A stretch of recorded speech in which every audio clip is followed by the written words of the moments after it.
बच्चों, अब हम नूतन व्याकरण सुधा कोर्स बी के प्रकरण उपसर्ग और प्रत्यय पढ़ेंगे। तो आइए बच्चों, हम कुछ स्मरणीय बिंदुओं के द्वारा इसका दोहरान करते हैं। जो शब्दांश शब्दों से पहले जुड़कर उनके अर्थ को बदल देते हैं उपसर्ग कहलाते हैं। बच्चों, आप ये चैप्टर पहले पढ़ चुके हैं, आपको पता होगा कि उपसर्ग किसे कहते हैं। बच्चों, उपसर्ग ये एक शब्द नहीं होता, मात्र शब्द का एक अंश होता है। शब्दांश यानी शब्द का एक अंश होता है। जब हम इसे मूल शब्द के आगे जोड़ देते हैं तो ये उसके अर्थ को ही बदल देता है, यानी कि एक नवीन शब्द की रचना कर देता है। तो बच्चों, उपसर्ग भी शब्द रचना का ही एक प्रकार है। हम मूल शब्द के आगे जब हम एक शब्दांश जोड़ देते हैं तो एक नया शब्द बन जाता है, और जो मूल शब्द के आगे जो शब्दांश जोड़ा जाता है उसे हम क्या कहते हैं? उपसर्ग कहते हैं। बच्चों, उपसर्ग में उप का अर्थ समीपता या निकटता। उप का अर्थ क्या है? समीपता या निकटता, यानी कि मूल शब्द के निकट किसी शब्दांश को लाना।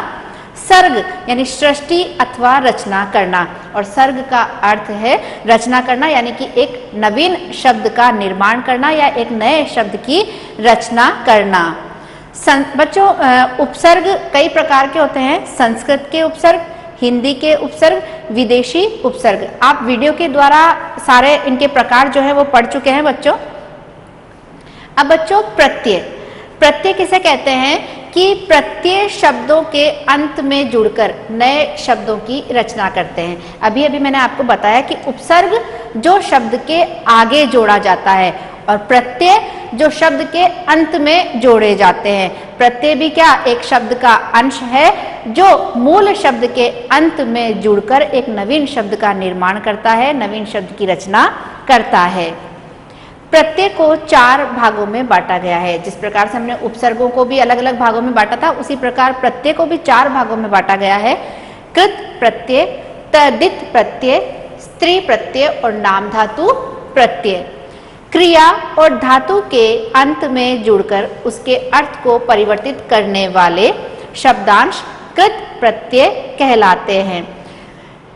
बच्चों, जब हम क्रिया शब्द जो होते हैं, जब क्रिया शब्द अपने मूल रूप में होते हैं, यानी कि मूल रूप को, क्रिया के मूल रूप को हम धातु कहते हैं, और जब हम उसके अंत में प्रत्यय जोड़ देते हैं तो वो एक क्रिया शब्द बन जाता है। और इस प्रकार बने शब्दों को हम क्या बोलते हैं? कृत प्रत्यय शब्द बोलते हैं। कृत प्रत्यय से निर्मित शब्दों को कृदंत कहा जाता है। और जब हम क्रिया यानी कि क्रिया के मूल रूप में धातु रूप में प्रत्यय जोड़कर जो शब्द बनाते हैं उन्हें हम क्या बोलते हैं? कृदंत प्रत्यय कहते हैं। कृत प्रत्यय 5 प्रकार के होते हैं। कृतवाचक, कर्मवाचक, करणवाचक, भाववाचक और क्रियावाचक। संज्ञा, सर्वनाम और विशेषण के अंत में जुड़कर उनके अर्थ को परिवर्तित करने वाले शब्दांश तद्धित प्रत्यय कहे जाते हैं। बच्चों, संज्ञा, सर्वनाम और विशेषण शब्दों के अंत में भी हम प्रत्यय जोड़कर नए शब्दों का निर्माण करते हैं, और इन्हें हम क्या कहते हैं? तद्धित प्रत्यय। तद्धित प्रत्यय के योग से निर्मित शब्दों को तद्धितांत कहा जाता है। तद्धित के 8 भेद निर्धारित किए गए हैं। कृतवाचक, भाववाचक, लघुतावाचक, स्थानवाचक, संबंधवाचक, गणवाचक, गुणवाचक और सदृश्यवाचक। जो शब्दांश किसी शब्द के अंत में जुड़कर स्त्रीलिंग शब्दों का निर्माण करते हैं उन्हें स्त्रीवाचक प्रत्यय कहते हैं। जो शब्दांश संज्ञा अथवा सर्वनाम शब्दों के अंत में जुड़कर उनसे क्रिया शब्दों का निर्माण करते हैं उन्हें नाम धातु प्रत्यय कहा जाता है। बच्चों, जो शब्दांश किसी शब्द के अंत में जुड़कर स्त्रीलिंग शब्दों का जब वो निर्माण करते हैं तो हम उन्हें क्या कहते हैं, स्त्रीवाचक प्रत्यय कहते हैं। और जो शब्दांश किसी संज्ञा अथवा सर्वनाम शब्द के अंत में जुड़कर उनसे क्रिया शब्दों का निर्माण करते हैं उन्हें हम नाम धातु प्रत्यय कहते हैं। हिंदी में कुछ प्रत्यय शब्दांश संस्कृत और विदेशी भाषाओं से भी लिया गया है। जिस प्रकार उपसर्ग में मैंने आपको बताया था ना कि संस्कृत के उपसर्ग, विदेशी उपसर्ग, इसी प्रकार से बच्चों प्रत्यय में भी कुछ प्रत्यय संस्कृत और विदेशी भाषाओं से लिए गए हैं।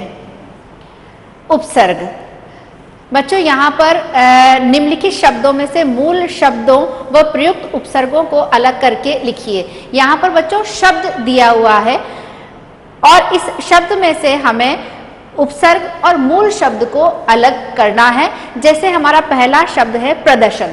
प्रदर्शन में बच्चों प्र उपसर्ग है और मूल शब्द है दर्शन। जब हमने दर्शन शब्द में प्र उपसर्ग लगाया तो एक नया शब्द बना प्रदर्शन।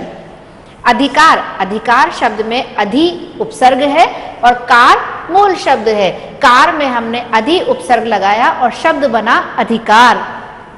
अभियोग, अभियोग शब्द में अभि उपसर्ग है, योग मूल शब्द है। हमने योग मूल शब्द में अभि उपसर्ग लगाकर एक नवीन शब्द बनाया अभियोग। अत्याधुनिक, अति उपसर्ग और आधुनिक मूल शब्द, हमने आधुनिक शब्द में अति उपसर्ग लगाया और नवीन शब्द बना अत्याधुनिक। प्रोत्साहित, प्र उपसर्ग है इसमें और उत्साहित मूल शब्द है। हमने उत्साहित शब्द में प्र उपसर्ग लगाकर नवीन शब्द बनाया प्रोत्साहित। इस प्रकार बच्चों आपने जब ये शब्द देखे तो आपको पता चला होगा कि हम किस प्रकार से मूल शब्द में उपसर्ग जोड़कर नवीन शब्दों की रचना करते हैं और इस प्रकार से हमारा जो हिंदी का शब्दकोश है वह भी बढ़ जाता है। कई सारे नए शब्दों का निर्माण वहां पर किया जाता है।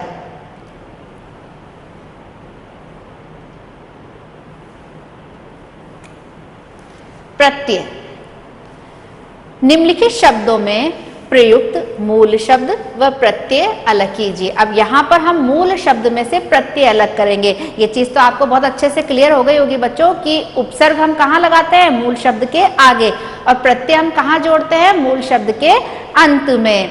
तो बच्चों यहाँ पर शब्द दिया है चिन्हित। अब यहाँ पर मूल शब्द है चिन्ह और चिन्ह में हमने इत प्रत्यय लगाया तो शब्द बना हमारा चिन्हित। कठिनाई, कठिनाई में मूल शब्द है कठिन और प्रत्यय लगा आई, तो इसको मिलाकर मूल शब्द में जब हमने आई प्रत्यय जोड़ा तो क्या बना कठिनाई। साप्ताहिक, साप्ताहिक में सप्ताह मूल शब्द है और इसमें इक प्रत्यय जोड़ने पर शब्द बना साप्ताहिक। बदलाव, बदलाव शब्द में बदल मूल शब्द है और इसमें आव हमने प्रत्यय जोड़ा तो शब्द बना हमारा बदलाव।